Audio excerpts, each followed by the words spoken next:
Celebrating 50 years of WHUR 96.3 FM, Howard University Radio, 50 years of excellence sounding like Washington. And here's a man who basically is Washington. Winston Chaney, how you been, man? Alvin, I'm doing well, man. Doing real good. How about yourself? Good, man. You still got that, you know what? You have the beard that makes Frankie Beverly jealous. You know that, right? Well, mine is about the same color as his, but a little help. It stays black. It stays black. Staying black, black. Hey, man, let's talk about the legacy of WHUR and how it's been such a part of the community and just the legacy of the gospel music. Well, you know, I've been on air in D.C. since 1980. And all along listening to Sunday morning gospel on 96.3 with Patrick Ellis and Jackie Gillsbury. Yeah. Always wondering when my time was coming to be a part of that staff. Right. Now, let me carry you back. My first time on WHUR, a buddy of mine named Daryl Claggett. I remember Daryl. I know you do. Daryl had me in one day with him, and I spoke on the mic for the first time on WHUR. My phone rang so many times, I said, I got to get over here some kind of way. You know, I didn't try because I had a morning show. Right. And Patrick was going strong. Right. But after being on the air one time, WHUR, it was just imminent I had to be a part of that staff. Oh, yeah.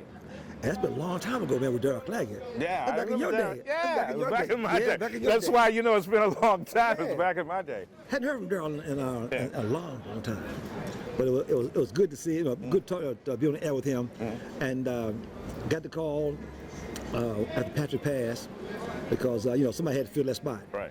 And I wasn't working, so I was honored to be a part, to get the call and come and join the staff at 96.3 WHUR. Well, let me say this, because, you know, I've known you for years, years and years, and you've always been a stand-up person. You've always been a man of God. You've always been a person that's positive.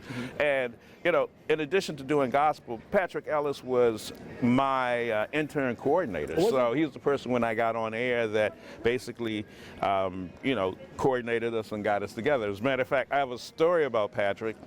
The first night that I got on air, it was like it was midnight, Sunday night, Monday morning, right?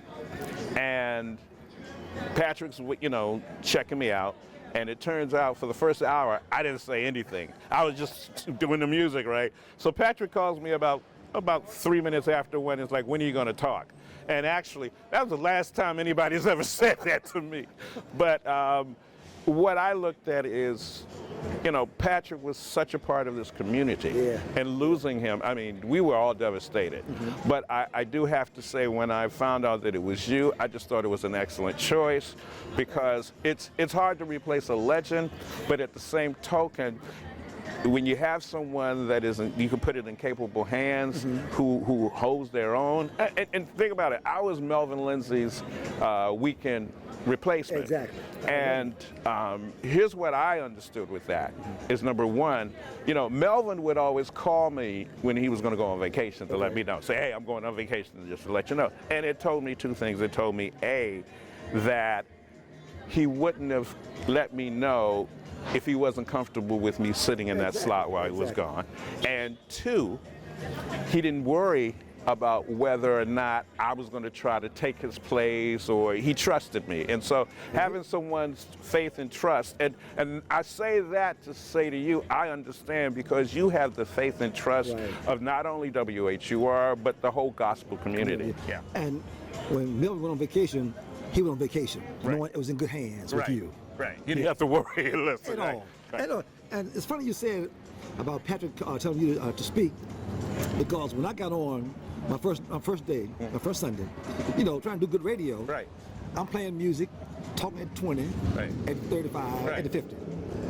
Al called me. Al is the boss. Yeah.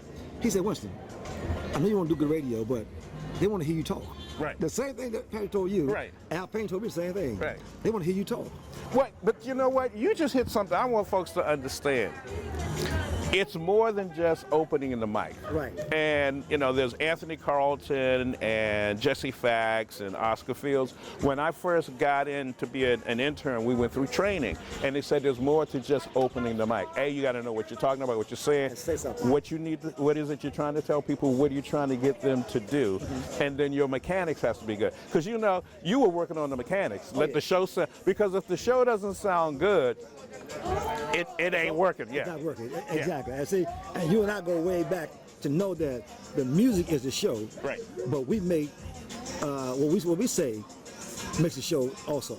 You know. You know what? And you know what? This is why I love this man, because he gets it. I start looking back at old Ed Sullivan shows.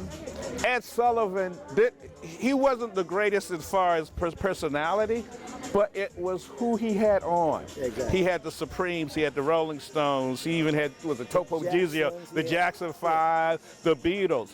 And so you and I, we're old school. It ain't about us, it's who we can get on the show. Exactly, exactly. You know, if we can get somebody on the show and promote them, it also promotes us. Play the hits. Exactly. No, it is funny because, listen, this is like old home week, because I've been meaning to catch up with him anyway. But, you know, for me it was finding an Anita Baker when she was at Chapter 8, I Just Want to Be Your Girl, or, you know, doing the world premiere of Atlantic Star with Send For Me and Am I Dreaming, and finding local folks like, you know, Tony Fontaine, I Found a Girl in Paris. Oh, you found him too, yeah, you know, and that was the thing, is to find some music that you think that the audience would like. Exactly. And you really, you know me, and you know you. We have no idea. We just go, we think this is going to be a hit. Look, yeah. And it gets to a point where we, after so long, we know it's going to be a hit. Right. You know, we play so much music, we know it's a good song. Right. Come just call you, and they call me and say, Winston, listen to the song here. Right. What do you think? Yeah. What do you think? 'Cause they know that we know it's going to be a hit. Exactly. Yeah.